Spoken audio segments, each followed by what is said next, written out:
It is the first time in 3 years that world leaders meet in person. The 77th UN General Assembly is meeting in New York, overshadowed by the war in Ukraine and the looming nuclear deal with Iran. Our world is in big trouble. Divides are growing deeper, inequalities are growing wider, and challenges are spreading farther.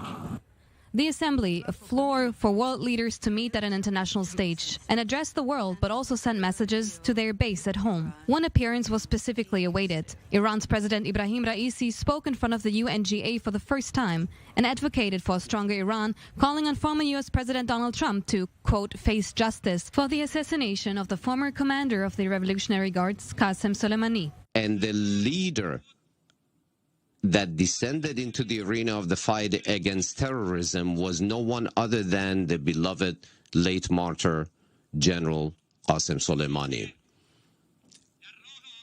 A man, a freedom-seeking man who became a martyr on the path of obtaining the freedom of the nations of the region.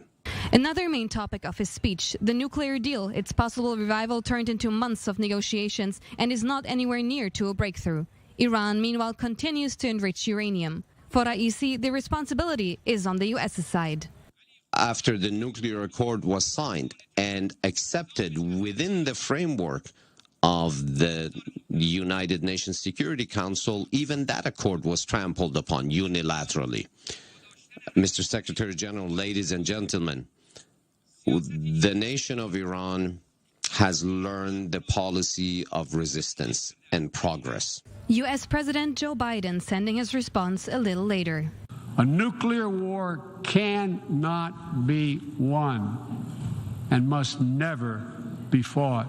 And while the United States is prepared for a mutual return to the Joint Comprehensive Plan of Action if Iran steps up to its obligations, the United States is clear.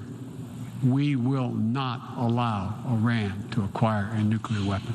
Other than that, the U.S. president addressed, among several topics, Russia's invasion of Ukraine, accused Russia of, quote, irresponsible nuclear threats.